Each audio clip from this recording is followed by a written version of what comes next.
Welcome to regression analysis class. ഇന്ന് നമ്മൾ സ്റ്റാറ്റിസ്റ്റിക്സിൽ second ചാപ്റ്ററാണ് ഡിസ്കസ് ചെയ്യുന്നത്. ചാപ്റ്ററിൻ്റെ പേര് റിഗ്രഷൻ അനാലിസിസ് എന്നാണ്. കഴിഞ്ഞ ചാപ്റ്ററിൽ നമ്മൾ കോറിലേഷൻ അനാലിസിസ് ആയിരുന്നു ഡിസ്കസ് ചെയ്തത്. അതായത് രണ്ട് വേരിയബിൾസ് തമ്മിലുള്ള റിലേഷൻ എന്താണെന്നായിരുന്നു കോറിലേഷനിൽ നമ്മൾ സ്റ്റഡി ചെയ്തത്. ഇന്ന് നമ്മൾ റിഗ്രഷൻ അനാലിസിസിനെ കുറിച്ചാണ് പറയുന്നത്. അപ്പോൾ what you mean by regression analysis എന്ന് ചോദിച്ചാൽ നമുക്ക് പറയാൻ പറ്റണം, regression analysis means the prediction of the unknown value of one variable from the known value of other variables. എന്ന് പറഞ്ഞാൽ കോറിലേഷനിൽ രണ്ട് വേരിയബിൾസ് തമ്മിലുള്ള റിലേഷനാണ് നമ്മൾ സ്റ്റഡി ചെയ്തതെങ്കിൽ, റിഗ്രഷനിൽ നമ്മൾ രണ്ട് വേരിയബിൾസ് തമ്മിലുള്ള റിലേഷനല്ല ഡിസ്കസ് ചെയ്യുന്നത്. It is quite different from correlation analysis. ഇത് കോറിലേഷൻ അനാലിസിസിൽ നിന്ന് വളരെയധികം വ്യത്യസ്തமான ഒന്നാണ്. റിഗ്രഷൻ അനാലിസിസിൽ നമ്മൾ പ്രഡിക്ഷനാണ് നടത്തുന്നത്. നമുക്കറിയാത്തൊരു കാര്യത്തെക്കുറിച്ച് നമ്മൾ പ്രഡിക്റ്റ് ചെയ്യാം. അപ്പോൾ അറിയാത്തൊരു കാര്യത്തെക്കുറിച്ച് നമ്മൾ എങ്ങനെയാണ് പ്രഡിക്റ്റ് ചെയ്യുന്നത്? ഒരറിയുന്ന കാര്യം ഉപയോഗിച്ചുകൊണ്ട് അറിയാത്ത കാര്യത്തെ പ്രഡിക്റ്റ് ചെയ്യുന്നതിനെയാണ് റിഗ്രഷൻ അനാലിസിസ് എന്ന് പറയാം. അതായത് it is the prediction of unknown value of one variable. അറിയാത്ത ഒരു കാര്യത്തെക്കുറിച്ച് പ്രഡിക്റ്റ് ചെയ്യാം. എങ്ങനെ? എന്തിൻ്റെ സഹായത്തോടു കൂടി? From the known value of other variables. അറിയുന്ന കാര്യം ഉപയോഗിച്ചുകൊണ്ട് അറിയാത്ത കാര്യത്തെ പ്രഡിക്റ്റ് ചെയ്യുന്ന രീതിയാണ് റിഗ്രഷൻ അനാലിസിസ്. ഇവിടെ രണ്ട് വേരിയബിൾസാണ് ഉണ്ടാവുക.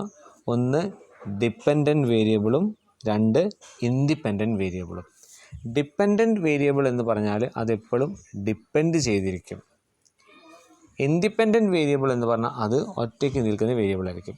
ഇവിടെ ഇൻഡിപെൻഡൻറ്റ് വേരിയബിൾ ആണെന്ത്? നമ്മുടെ നോൺ വാരിയബിൾ. നമുക്കറിയുന്ന കാര്യം എന്ന് പറയുമ്പോൾ അത് ഇൻഡിപെൻഡൻ്റാണ്, അത് ഒറ്റയ്ക്ക് നിൽക്കും. ഈ ഇൻഡിപെൻഡൻറ്റ് വേരിയബിളിനെ ഉപയോഗിച്ചുകൊണ്ട് നമ്മൾ അറിയാത്ത ഒരു കാര്യത്തെക്കുറിച്ച് മനസ്സിലാക്കുകയാണ്. അപ്പോൾ ഇവിടെ അറിയാത്ത കാര്യം എന്ന് പറയുന്നത് ഡിപ്പെൻഡൻ്റ് ആണ്. ആ കാര്യം എപ്പോഴും ഇൻഡിപെൻഡൻറ്റിനെ ആശ്രയിച്ചുകൊണ്ടിരിക്കും.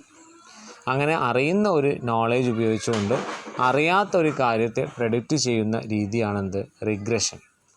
ഒരു എക്സാമ്പിൾ പറയുകയാണെങ്കിൽ, ഒരു കമ്പനിയാണ്, അവരുടെ രണ്ട് വേരിയബിൾസാണ് സെയിൽസും അഡ്വർടൈസ്മെൻറ്റ് എക്സ്പെൻഡിച്ചറും. ഈ രണ്ട് വേരിയബിൾസ് ഉപയോഗിച്ചുകൊണ്ട് നമ്മൾ എങ്ങനെയാണ് ഒരു കാര്യം പ്രഡിക്റ്റ് ചെയ്യുക? അതിൽ നമ്മൾ ഒരു കാര്യം ഡിപ്പെൻഡൻ്റ് ആയിട്ടും മറ്റേ കാര്യം ഇൻഡിപെൻഡൻ്റ് ആയിട്ടും എടുക്കണം. ഇവിടെ ഇൻഡിപെൻഡൻറ്റ് വേരിയബിൾ എന്ന് പറയുന്നത് അഡ്വർടൈസ്മെൻറ്റ് എക്സ്പെൻഡിച്ചറാണ്. അഡ്വർടൈസ്മെൻറ്റ് എത്രത്തോളം കൂടുന്നുവോ അതിനനുസരിച്ചായിരിക്കും നമ്മുടെ സെയിൽസ്. അപ്പോൾ ഇൻഡിപെൻഡൻറ്റ് വേരിയബിൾ അഡ്വർടൈസ്മെൻറ്റും ഡിപ്പെൻഡൻറ്റ് വേരിയബിൾ സെയിൽസുമാണ്. കാരണം അഡ്വർടൈസ്മെൻറ്റ് ആണ് ഡിപ്പെൻഡ് ചെയ്യുന്നത്, അഡ്വർടൈസ്മെൻ്റ് ആണ് ഇൻഡിപെൻഡൻ്റ് ആയി നിൽക്കുന്നത്. സെയിൽസ് എപ്പോഴും എന്തിന് ഡിപ്പെൻഡ് ചെയ്യും? അഡ്വർടൈസ്മെൻറ്റിനെ ആശ്രയിച്ചിരിക്കും. അഡ്വർടൈസ്മെൻറ്റിന് നമ്മൾ എത്രത്തോളം എക്സ്പെൻഡിച്ചർ കൊടുക്കുന്നുവോ അത്രത്തോളം സെയിൽസ് വർദ്ധിക്കും എന്നാണ് നമ്മളുടെ ഒരു കോൺസെപ്റ്റ്. അപ്പോൾ ഇവിടുത്തെ അഡ്വർടൈസ്മെൻറ്റ് എക്സ്പെൻഡിച്ചർ ഇൻഡിപെൻഡൻറ്റ് വേരിയബിളും സെയിൽസ് ഡിപ്പെൻഡൻറ്റ് വേരിയബിളും ആണ്. അപ്പോൾ അറിയാത്ത ഒരു കാര്യം ഏതാണ്? സെയിൽസ്. വരാൻ പോകുന്ന സെയിൽസിനെ കുറിച്ച് നമുക്കറിയില്ല. അറിയുന്ന കാര്യം ഏതാണ്? Advertisement expenditure. നമ്മൾ എത്ര പണം അഡ്വർടൈസ്മെൻറ്റിൽ കൊടുക്കുന്നുണ്ടെന്ന് നമുക്ക് വ്യക്തമായിട്ട് അറിയാം, അല്ലേ? അപ്പോൾ അറിയുന്ന ഒരു കാര്യത്തെക്കുറിച്ച് ഉപയോഗിച്ചുകൊണ്ട് അറിയാത്തൊരു കാര്യത്തെ പ്രഡിക്റ്റ് ചെയ്യുന്ന രീതിയാണ് നമ്മൾ എന്ത് പറയുക? റിഗ്രഷൻ അനാലിസിസ് എന്ന് പറയാം. ഓക്കെ, ഇവിടെ നമുക്ക് ഏജും ബ്ലഡ് പ്രഷറുമാണ് ടെക്സ്റ്റിൽ തന്നത്. ഏജും ബ്ലഡ് പ്രഷറും നമ്മൾ എങ്ങനെയാണ് എടുക്കുക? അപ്പോൾ ഓരോരുത്തരുടെ ഏജ് നമുക്ക് എത്രയാണെന്ന് അറിയാലോ. അപ്പോൾ ബ്ലഡ് പ്രഷർ നമുക്ക് കൃത്യമായിട്ട് അറിയില്ല. അപ്പോൾ ഏജിനെ ആശ്രയിച്ച് നമ്മൾ എന്ത് ചെയ്യും? ബ്ലഡ് പ്രഷർ കണ്ടുപിടിക്കും, അല്ലേ? അപ്പോൾ ഇവിടെ ഏജ് ഇൻഡിപെൻഡൻറ്റും ബ്ലഡ് പ്രഷർ എന്തിനെ ആശ്രയിച്ചിരിക്കും? ഏജിനെ ആശ്രയിച്ചിരിക്കും. അപ്പോൾ ബ്ലഡ് പ്രഷർ ഡിപ്പെൻഡൻറ്റ് വേരിയബിളും ആണ്. അതുപോലെ ഇൻകവും എക്സ്പെൻഡിച്ചറും. ഇൻകം ഇൻഡിപെൻഡൻറ്റും എക്സ്പെൻഡിച്ചർ ഡിപ്പെൻഡ് ആയിരിക്കും. അങ്ങനെ ഇൻകം കൂടുമ്പോഴാണ് എക്സ്പെൻഡിച്ചർ കൂടുതൽ. അപ്പോൾ എക്സ്പെൻഡിച്ചർ എന്തിനെ ആശ്രയിച്ചിരിക്കും? ഇൻകത്തെ ആശ്രയിച്ചിരിക്കും. ഓക്കെ, അപ്പോൾ the variable whose value is to be predicted. ഏത് വേരിയബിളിൻ്റെ വാല്യൂ ആണോ നമ്മൾ കണ്ടുപിടിക്കാൻ പോണത് അത് ഡിപ്പെൻഡൻറ്റും, നമുക്കറിയാവുന്ന വാല്യൂ എന്താണ് ഇൻഡിപെൻഡൻറ്റ് ആയിരിക്കും.